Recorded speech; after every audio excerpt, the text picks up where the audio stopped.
Time check 7, wala pang 8. Nagising ako mga bakit ang puti na mukha niyan, day? Hindi talaga totoong mukha niyan, day. 7:20 ata ako nagising kasi linggo ngayon, di ba? Naalala ko wala pa lang gas. Kerosene. Wala pa lang kerosene. Sa Costco kasi ako bumibili ng kerosene. So habang hindi pa nag-open ang Costco, ay pupunta na ako para hindi mahabang pila kasi dito sa Costco lagi talagang mahaba ang pila pag gasolina ka or bibili ka ng kerosene or kahit papasok ka lang sa store nila ay mahaba yung pila. So mag-open siya ng 8. So before mag-open ay napansin ko ba yung mata ko ay parang lumuluwa siya, no? Hindi katulad ng mga virgin pa ako dyan. Hindi katulad ng virgin pa ko, luka-luka. Aga-aga, diba? Lagi talagang early bird day. Maganda maglakad-lakad sa umaga or mag-alis-alis sa umaga. Maglakad-lakad or mag-alis-alis. Ano yun?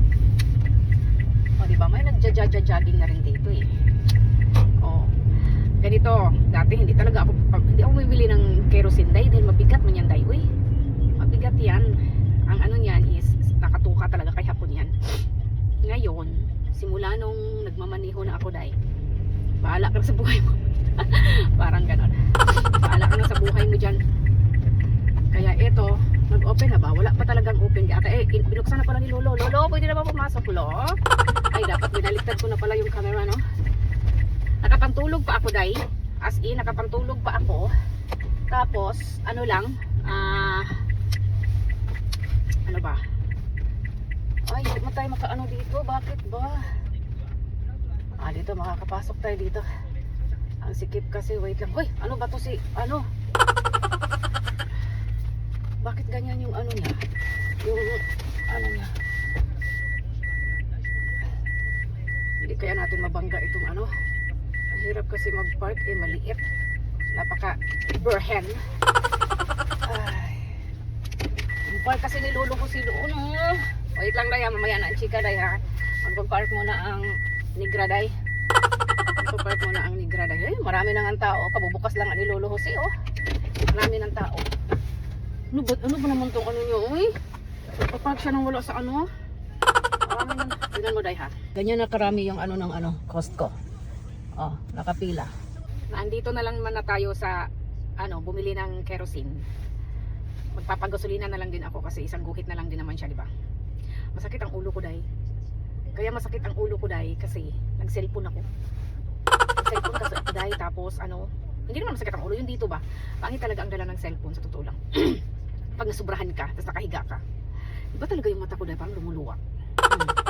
Let's say na lang ngayong Wednesday. Ngayon February 22, Sunday. So, let's see na lang kung ano yung result.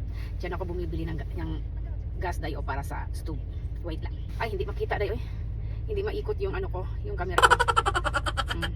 Kaya magtiis ka dyan. Bakit ba dito ako pumila? Ang bagal naman ng bagal-bagal. Wait lang, maghanap tayo, day. Marami nga nakapila, day, kaya tumaga pa lang. Tapos na tayo bumili ng gas para sa stove. And nandun lang naman tayo ay nagpagasolina na rin ang inyong bonsai. So ngayon, alas 8:12 na ng umaga, wala pa akong kain, day. Nagutom na ang ating kabitukan, day. Nagutom na ang ating kabulatihan. So mag-uwi na tayo. O, diba? Kanina wala pa masyadong sasakyan. Ay, hindi niyo pala nakita. Nakatagilid yung camera ko. Vlog pa more. Ayan. Ay, wala na sa kabila. Yun, day. Uwi na tayo. Tapos na, day. Pauwi na ako. Yun. Dito sa dito. Kasi diba tayo nakahiga. Tapos nagsi-cellphone. 2 weeks kasi na hindi ko ginagawa yan. 2 weeks ba? Hindi ko ginagawa yung magsi-cellphone. Sinubukan ko ba? Kung bakit laging parang mabigat yung dito ko. Tama nga. Sabi ni Dr. Kwakwak, sa kaka-smartphone ko daw. May posibilidad daw na sa kaka-smartphone ko. Tinanong niya ako, nakahiga ka ba nag-smartphone? Sabi ko, sabi ko, oo, mga ilang minuto. Sabi ko, hindi minuto, Dok. Oras, sabi ko. Tapos patay pang ilaw kasi yung mga bulinggit ayaw man matulog pag naisinding ilaw. So pinapatay ko yung ilaw, tapos naka-headset pa ako, naka-earphone pa ako. So yun din, malaki din ang kadahilanan na nag-earphone tayo, nag-cellphone. Kaya kinabukasan, mabigat ang ating mga katawang lupa. Kaya yun, totoo yung sinabi nila na hindi maganda pag natagalan tayo sa cellphone. Tapos bilis ata ng takbo ko. Tapos yun, masakit ang ating ulo, mabigat ang ating katawan, wala tayo sa mood, para lagi tayong pagod, laging galit, laging ewan, laging may regla. Hindi siya maganda dahil 8:14, malapit na kasi Costco sa amin, alas nasa mga pag walang traffic, Diyos ko, nasa mga 3 minutes lang.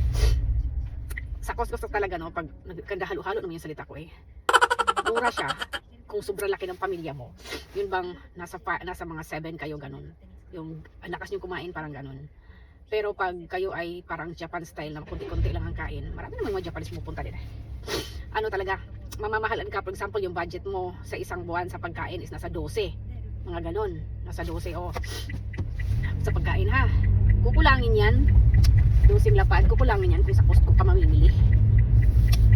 Maging sobra siya sa paano ko ba siya i-explain? Kasi madamihan kasi yung sa Costco yung pagkain nila, di ba? Madamihan talaga, parang wholesale nga, di ba? Wholesale nga sila.